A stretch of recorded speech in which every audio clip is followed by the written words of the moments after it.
Hello everyone, Formula Finds here, and welcome to another video of comic buying. For those who are watching and don't know what this video is about, I do on this channel show all of my comic purchases and show the price that I paid, the condition, and kind of get an idea of how the comic market is doing for all of us, and to just document for myself and anyone watching. So let's just get right into it. Now, do not adjust your dial. This is a short box with a package slip on it with my name, Formula Finds, written on it. The entire short box was shipped to me. I didn't think that they were going to ship the whole short box, but I know I did purchase a short box. But I did buy two of them. This video will be the one that is all Bronze Age Conan, and the other one was 80s, 90s Batman, and that will be in my next video. But let's hop into it. For this box, I ended up paying with tax and shipping $96.50, I believe. And what had happened exactly is I removed about 15 comics from this box that had severe water damage. And the rest of these I put in freshly bags and boards, and I put them all in sequential order. So you can see here, they're all going to be in order and all freshly bagged and boarded, and these were all the rest minus 15 that I got from this box. So I think there's about 105 left, and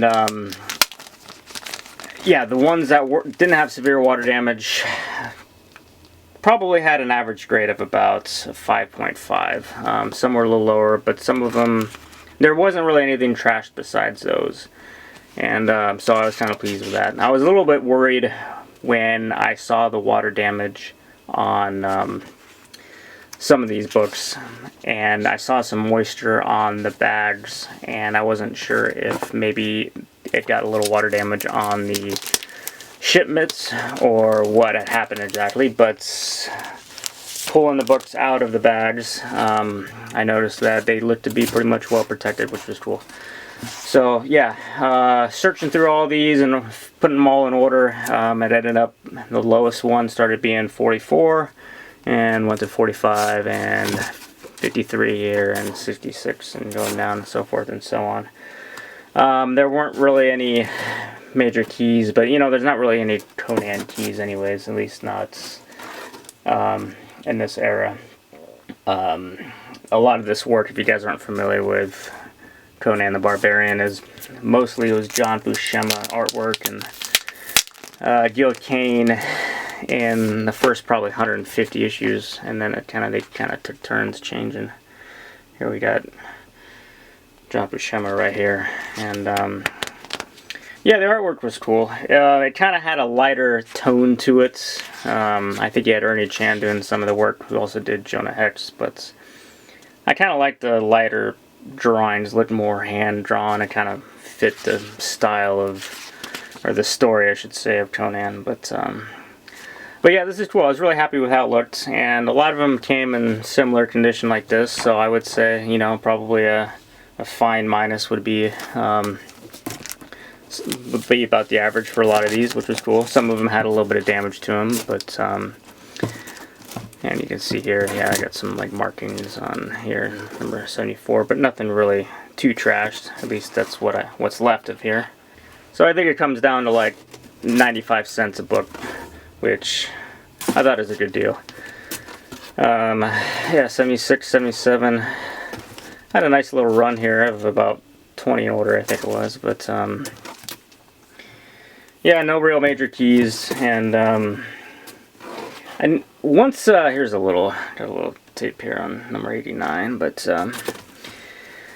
yeah, none of these were really all that valuable. I noticed the values actually after about issue number 25-30, they did drop down, and then once you got back up to like issue 250, they started actually shooting back up again a little bit, not much, but I think it had to do with the drawings. The drawings did change. I'm going to take a look at this one, number 115. But the drawings did change, and they got a little bit more of a stronger color to it than some of this. Like this is an example of kind of, you didn't really have a lot of rich color. And that seemed to be kind of a theme in a lot of the Conan. I don't know if that was just the way the artist drew at the time or if that was on purpose, but you just didn't have a lot of that rich color. And I'm not sure why. I don't know a lot about Conan. If anyone does know why, you know, let me know in the chat if you want. But yeah, so it's moving on here. Put that back in order. They did swap out a lot of different inkers. Like this one was Terry Austin, I believe, and he did have a different style. And that was a cool thing about Conan, is the drawings were a little bit different.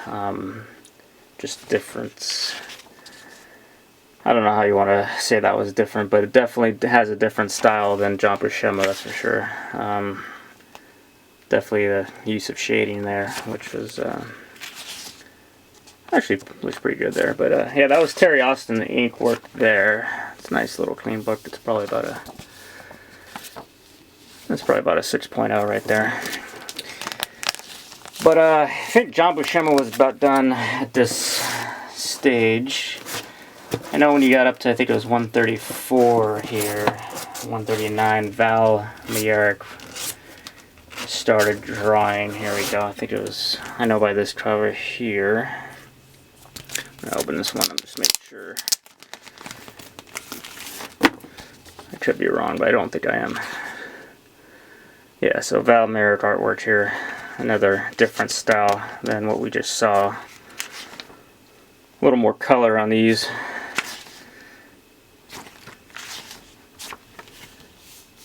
Nice clean book. But I'll move on pretty quickly here after this. But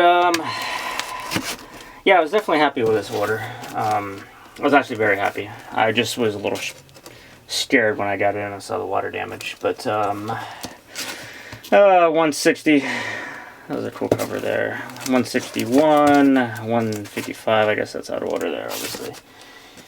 162, 167. I think that was Michael Flute. I'm gonna take a look at that one. That's a cool cover. I think that was someone else. But Conan was cool. I don't know if anyone's familiar with Conan, but this is John Buscema again. So yeah, I was wrong on this one. But I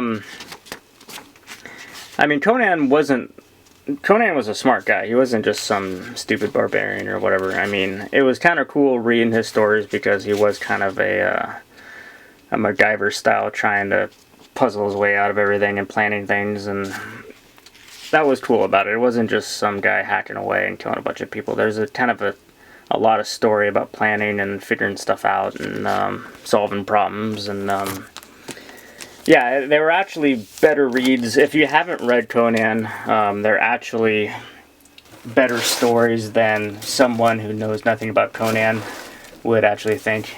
If you had just watched an Arnold movie of Conan from the 80s, that's not going to give you an idea of how the comics were. They were a little different than that. But 184...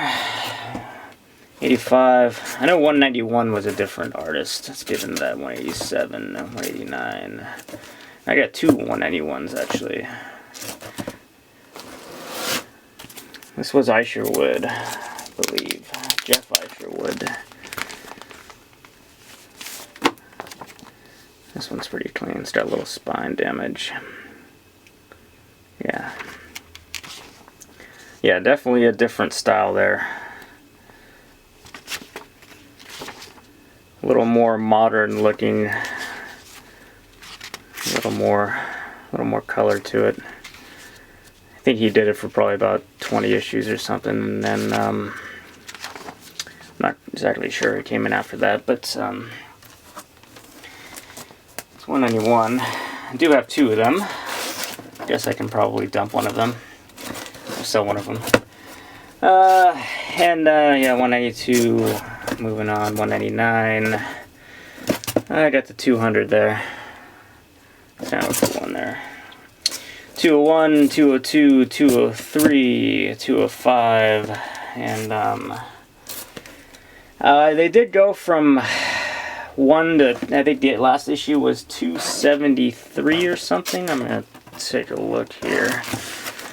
But they did start going up right around 250. They did change the style, yeah, right around 231. So 229, you kind of had the old school Barbarian logo like that. And then when you got to 231, actually, I'm sorry, 232, and went a little more square bound.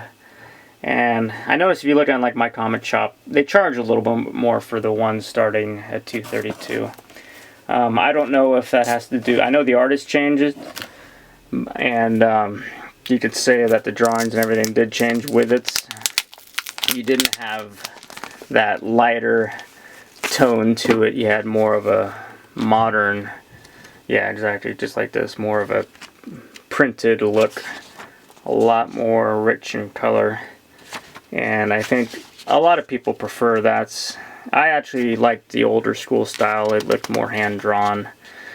But that's just me. I don't know.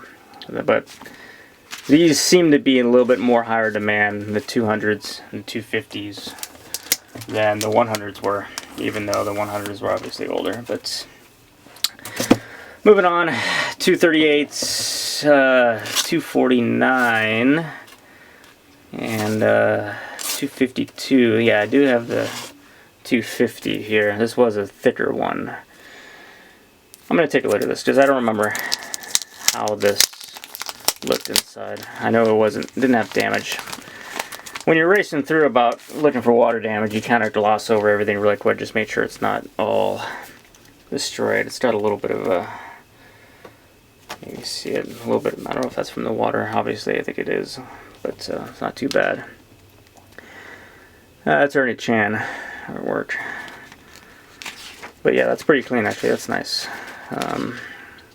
Actually, looking at this a second time, which I'm doing right now, they do look a little bit better than I thought. There is a little bit of wrinkling, I think, from the water, but it's not too bad, which is good. Because I didn't give these all heavy. I just gave them a quick once over, and that was it, and put them in fresh bags because I could smell mildew in the bags. But finishing off here, and you guys will be dismissed. 254, 255, and these were actually pretty clean. And some of these actually looked maybe like some 8.0s, 8.5s. I don't know if this one necessarily did, but I know some of these looked pretty clean, which was cool. And it's a newsstand, actually. That is actually cool. This is a newsstand from 1992, and that's actually pretty cool. I don't know exactly. I think in 92, I would say maybe 20% of them were newsstands. I could be wrong, but I don't think I'm wrong by much. I think they were less than half by 1992. I could be wrong, but I'm not sure. But I prefer newsstands. I don't know about you guys, but I just like the newsstands. So that's 256. Curious if these were newsstands. See, that's a direct there. Another direct. That was the newsstand. 257 direct. Yeah, it looks like all these are other ones direct. So that might be the only newsstand I had above 250. 261. That looks clean. I'm just gonna pop this open, and then we're almost done here. But yeah, it's cool because I like reading Conan, and you know, for 90 cents each, I think it's pretty cool to have these to read. And I got a lot of them in, you know, sequential order, so I can be able to read quite a few without having to find the missing issues. That's John Costanza and Neil Yomtov. I can't see that right now, but that's yeah, some pretty cool colors. I actually like that, actually. Maybe it's growing on me. I don't know. I haven't, honestly, I don't think I've read a Conan above 250. So, I can't give you an honest opinion. Maybe they are really good. Maybe the stories are better. I don't know. But, that is number 261. And, let's finish this off. What is that, 262? Ooh, newsstand there. That's pretty cool. Ooh, that's got some chipping there. But yeah, that's another newsstand. That's cool. 267 direct edition. I think the last one Ooh, newsstand. That's interesting. Complimentary, not for resale. That doesn't really look like Conan, but that's an interesting one. 269. That doesn't look like him either. That's interesting. And 271 direct edition. When they start making it look like it's a newsstand. And 272. Last one was 275. That's correct. Yeah, because I got the second to last one. I don't have 275. I've got 274. But that's cool. And yeah, the last ones were the king size annuals. They were a little lower grade, maybe like a 3.5, 4.0s, but that's alright. They were cool. I mean, nothing was tarnished. And Conan king size number 5, number 8, annual number 9. Number 9, what is that? It's 1984, yeah, newsstand, so that's nothing extravagant. And finishing off the last two. It's a pretty clean one, 1986. And finally, King Conan number 5. But yeah, so yeah, that's where I'll end it. And definitely happy with this purchase. And yeah, let me know what you guys think. If you again, I just document everything to show you guys and show myself what I paid, and you know, again, how the comic market's doing, and gives me an idea of knowing going down the future, looking back at these videos, you know, what we paid for them. So yeah, if you guys like what you see, go ahead and subscribe. I will put out the video of my other short box, which is the 80s and 90s Batman. But that's all I'll end it, and thanks for watching, guys. Talk to you later. Bye.